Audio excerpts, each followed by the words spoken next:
Hi, this is Patience April, and this is Who's News. Today's guest is Darren Crivelli from the Austintown Township Zoning Department. Thank you for coming. Well, thank you for inviting me. So, can you give us a history of zoning in Austintown? Yes, zoning was adopted by the voters of Austintown in 1948. In the November election, roughly 1,900 people voted for zoning, about 450 voted against zoning. The original zoning ordinance was approved with an agricultural district. There were some residential districts and a business and industrial district. Something unique, not only in that election did Austintown adopt zoning, but Boardman adopts zoning, and so did Canfield. So my guess was back then there was probably some cross-pollination between the three communities because all three adopted at the same time. Austintown has had 9 zoning inspectors. I'm the 9th one. Once it was adopted, the first 10 or 11 years, there seemed like there was a new zoning inspector about every year and a half. But in 1962, Leah Davis became the zoning inspector. And she had an assistant, B. Reby, and for 20 years, those two ladies ran the Austintown zoning office, which saw tremendous residential growth. And in 1982, Leah retired, and Mike Carilla, who was a grant writer for the township, took over the office. And Mike was there for 28 years and oversaw a lot of residential and commercial development. And I've been back with the township for 13 years. I worked for the township in the middle 90s, left.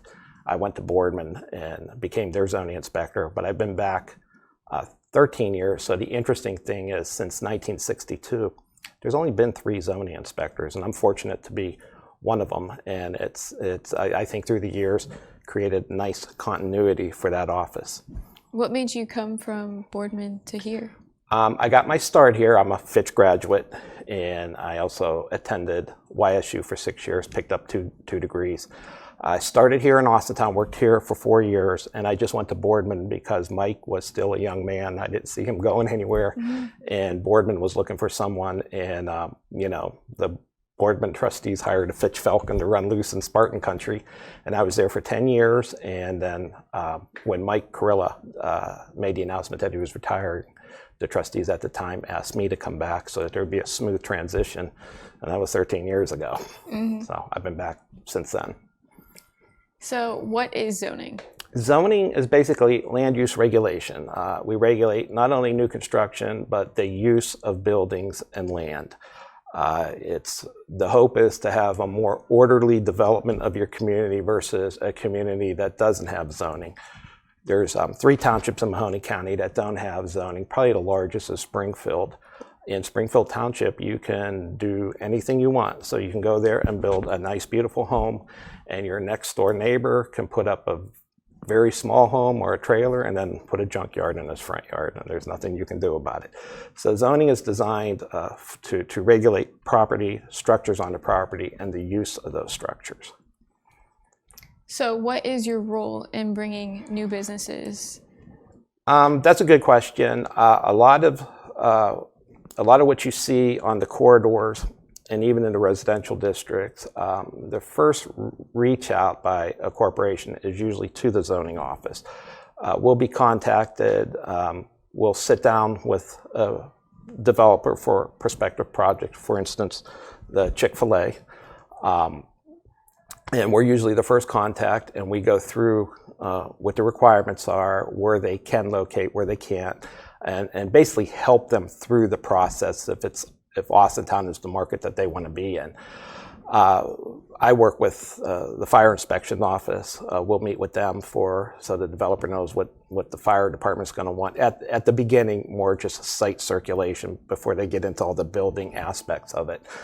We also work with the county engineers for stormwater management, and there's also another office, soil erosion, that deals with EPA requirements. All of that's kind of coordinated in the very beginning at the zoning office. And for instance, we met with Chick-fil-A right before the pandemic, and they had 1 million questions, which we answered. And depending on the type of project, industrial projects will tell the prospective developer or prospective business they might want to talk to the regional chamber of commerce because for industrial projects, you can get incentives, which are like tax abatements.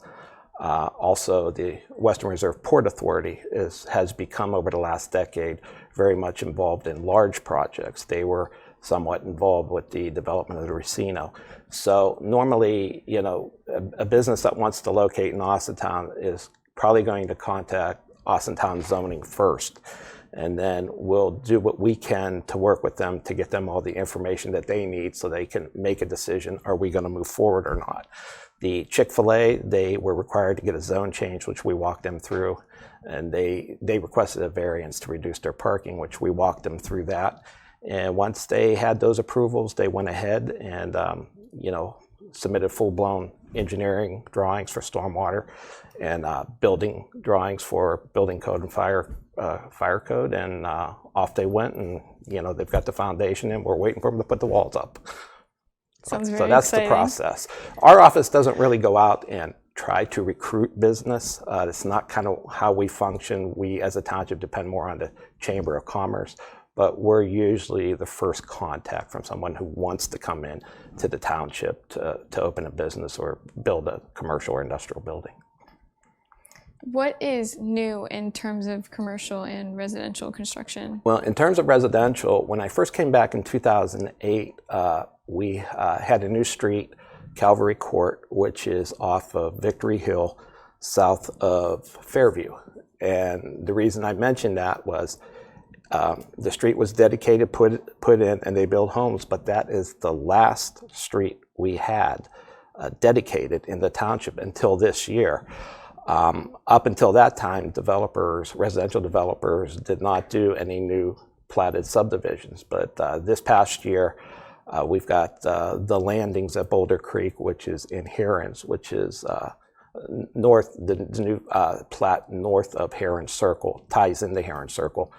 And that'll have about 30 lots. And then up north off of Old Town and Meander Glen, Serenity development is underway. And when that's done, that'll be 2 phases. That'll be about another 30, 35 lots. So in terms of new residential construction, finally we have new dedicated streets with newly platted lots, because basically the township was running out of lots to build. And back in 2008, things kind of came to a halt because of the mortgage meltdown crisis. So the housing market became very depressed, and you know, contractors would just build on existing lots. But now we're running out of those. So we've got 2 new platted extension of existing subdivisions. We've got a couple of condo developments that are really progressing now that kind of stalled, and that would be the one on Fitch Boulevard behind what was the old school, and then the one right across from the middle school on Raccoon. Right now there's 3 condos under construction. They're going to dig a foundation probably next week for a 4th. And they're going to extend, when you pull in and you just go east, they're going to extend the development and finish it off. And that was approved. I was working here when that was approved, I think in 97 or 98.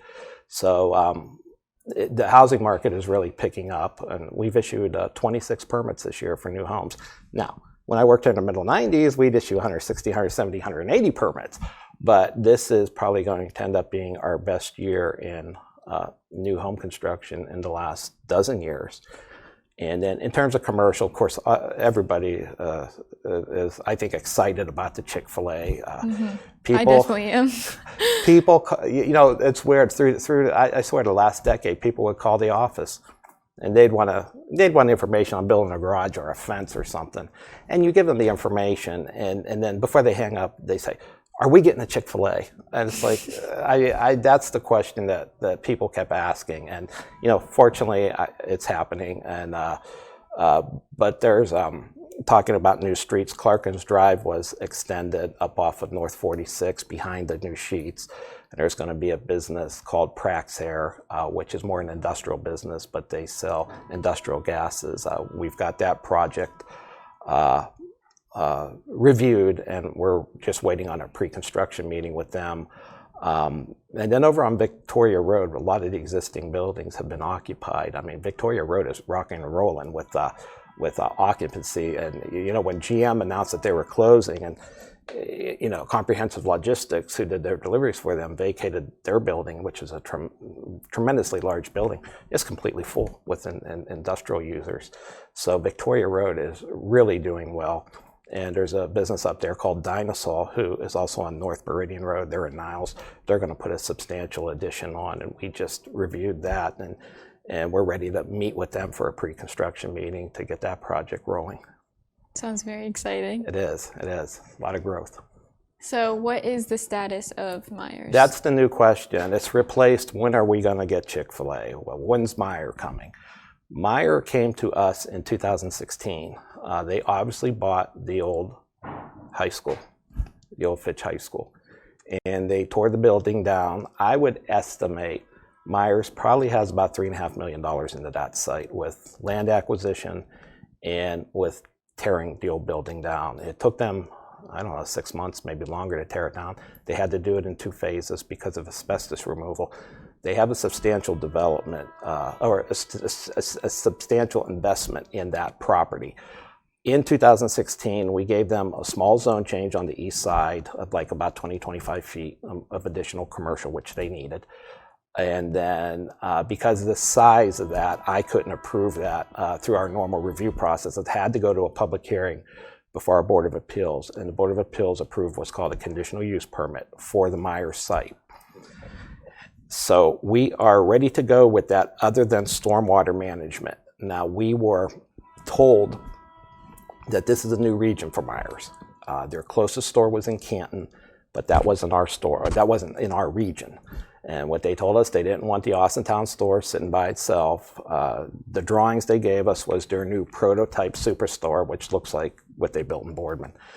And they told us, potentially spring of 2021. Obviously, that didn't happen. So in the meantime, they've built in Boardman. They're building in Niles. They got a store in Seven Hills north of us. They got one west of Kenton, Stowe.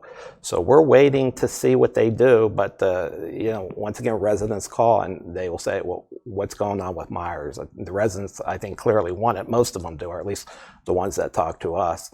And we think it's still a viable project. As I tell residents, there's no for sale sign on that property. And you would think if Meyers wasn't going to develop that property, they'd put a for sale sign on it. Right. You would think that, but it's hard to say. They really haven't been in contact with us. But everything is approved other than the stormwater management. And when they do that, they will have to go underground. There's not enough room there for retention ponds. But we're hopefully optimistic that project's still viable. If not, the property's still commercial. We'll see what happens. So does the zoning office handle like complaints or like? Yeah, we handle like a million different kind of complaints, but we deal with everything that involves property maintenance. When I first came back in 2008, we had a problem with vacant homes, and at one point I think we had 150, 175 vacant homes. And when a home becomes vacant, there's nobody there to maintain it, so it falls on the township to cut the grass, remove whatever debris or swimming pools, whatever. So we've been aggressive in using nuisance law through the years to clean properties that are vacant. This past year was probably our best year in terms of occupancy, because I would say there was maybe 8 or 10 vacant homes in the township, and at least 3 of them were just homes owned by people who passed away and apparently didn't have family or didn't have wills. The mortgage market crisis has obviously passed, and it's a robust home market, and we're not seeing a lot of vacancies, but we still have to deal with properties for junk and debris and weeds. And then we've, over the years, the various boards of trustees have torn down a total of 97 homes. And like I said, a lot of those were, in 09, 10, 11, 12, and they were just homes that people vacated and they sat empty for 4 or 5 years. So we use nuisance law for that. There's various zoning violations that could be many different areas, different things. But I spend probably 70% of my time with zoning complaints, zoning violations, or nuisance abatement. One of the things we did a couple of years ago is through the nuisance process, we tore down what was known as the Big Lots building. Prior to that, like when I was in school, it was a Kroger's grocery store. We tore that building down, and looking to the future, we don't know what's going to happen to the bowling alley. It is in bad shape. The roof is just deteriorated to the point where it would probably have to be fully replaced. And that is a large building. That's a substantial investment. We're hoping, someone buys the property, invests in it, but if they don't, my guess is that will be a project that the new Board of Trustees are going to have to deal with through nuisance law and potentially demo it. Wow. So are you involved in grant writing? Limited. I've written for the township 4 Clean Ohio grants, and those are grants designed to buy sensitive lands being lands with streams, wetlands, lands in floodplains, lands you don't necessarily want to be developed. The first grant I wrote for the township, probably about in 11 or 12, was to acquire 10.5 acres that abutted our township park on Kirk Road. So when you get back behind those baseball fields and that one pavilion, I think it's the Kiwanis Pavilion, that land back there, there's 10 acres back there. It belongs to the park. It has to remain in its natural state. You can have passive recreations like walking trails and that sort of thing. But it's a nice 10 acres. It abuts the park, and it also abuts the property at 46 and New Road. So if someday, next year, 5 years, 20 years, 50 years from now, the township has an opportunity to acquire some of that property to expand our park and even leave it in its natural state, this 10 acres we acquired is the bridge to that. And if that doesn't happen, that's fine. We have the 10 acres that abuts the park, and like I said, we've written 4 of those. That I think is the most strategic one, and probably if we were only going to have one grant, that probably would have been one. It's a great 10 acres for us to own, and the neighbors in Countryside who abut that's their backyard. I think they're happy because they're never going to have neighbors back there. Nobody's going to go there and cut down the trees and build new homes. So it's a good investment for the park system, but I think it's a really good investment for the abutting neighbors in Countryside. And that's, in terms of grants, that was probably I ranked that as number 1. I've also not wrote, but I've had to manage demolition grants. Back in about 2012, 2013, the township was awarded $100,000 for demolition because of the mortgage problem.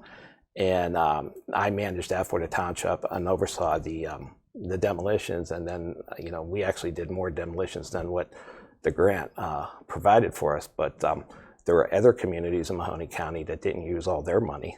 So we were able to get their money to fund our demos. And we did like 25, 27, 28 demos out of that grant money, which was pretty cool, I thought. And, we removed a lot of blight from the neighborhoods. And, that, as I tell the trustees, our number 1 land use goal has to be remove blight from the neighborhoods. That's where our residents live.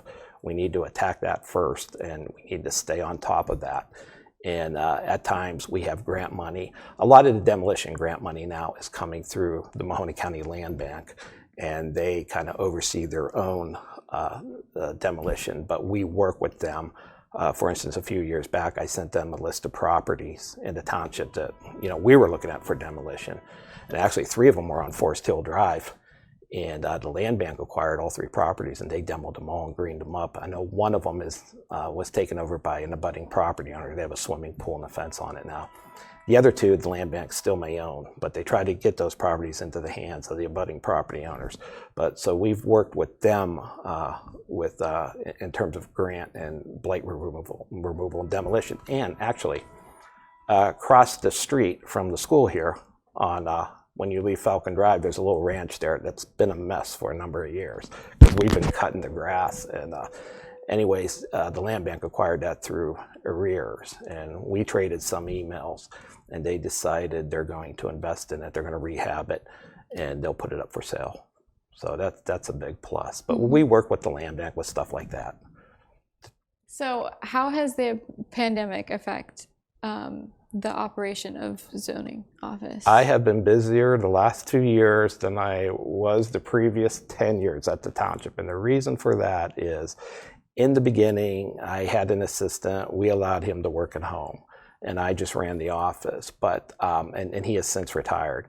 I'm the only one there, which is good. But because of the pandemic, no one could go anywhere. So people were investing in their backyards. I wrote a ton of permits for decks, porches, additions. In 2020, we wrote 62 permits for swimming pools, both above ground and below ground. We had grandparents putting up swimming pools for their grandchildren when they come, because these kids had nowhere to go. Right.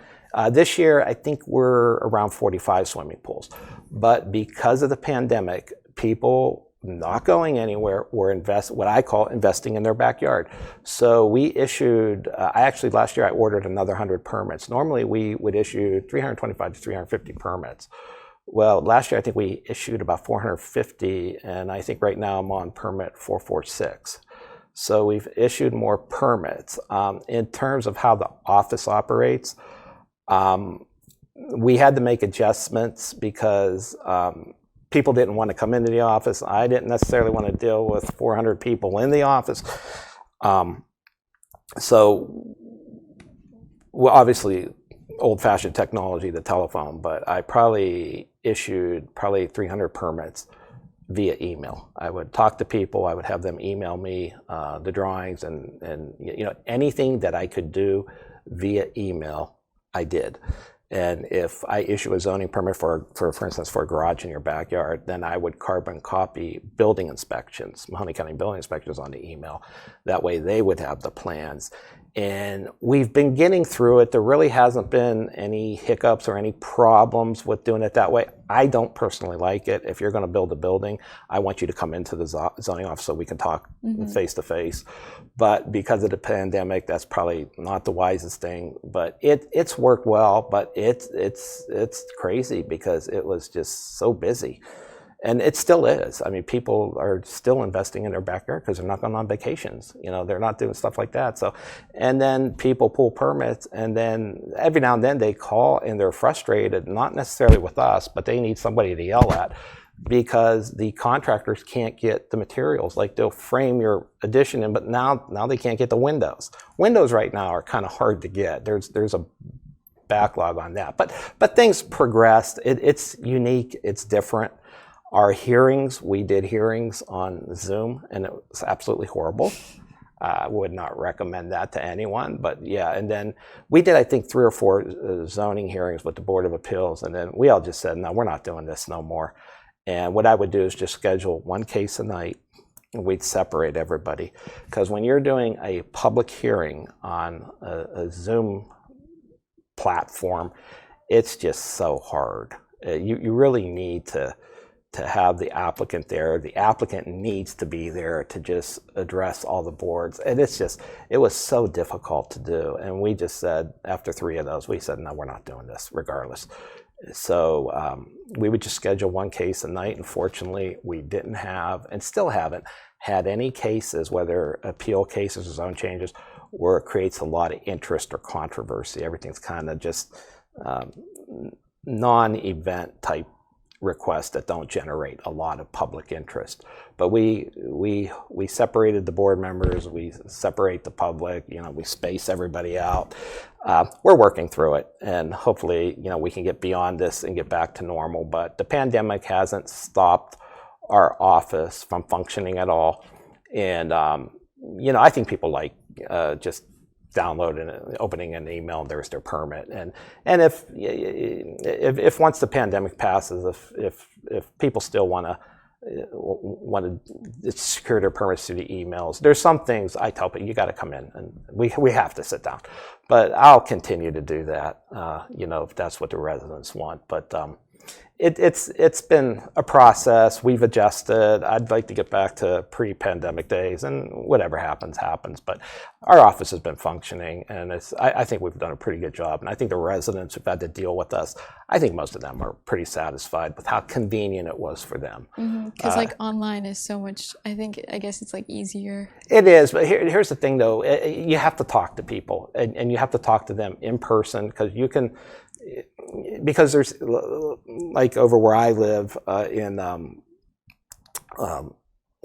Greenbrier and Trophy Estates, there's like sanitary lines in the backyard. Now the average person doesn't know that, and the sanitary engineer doesn't want certain types of structures on those easement. In case if a sanitary line collapsed, they have to come in. They have to replace the line. If you got a shed or a garage on that line, guess what? You're losing it at your expense. So it's stuff like that. You want people to come into the office, but we're doing the best we can, and hopefully this thing will pass. But until it does, we'll just continue to do what we do. And like I said, I think the residents that we've dealt with, I think they're pretty satisfied with the interactions they've had with our office. So. Well, that's all the time we have today. So thanks for tuning in, and we'll see you next time.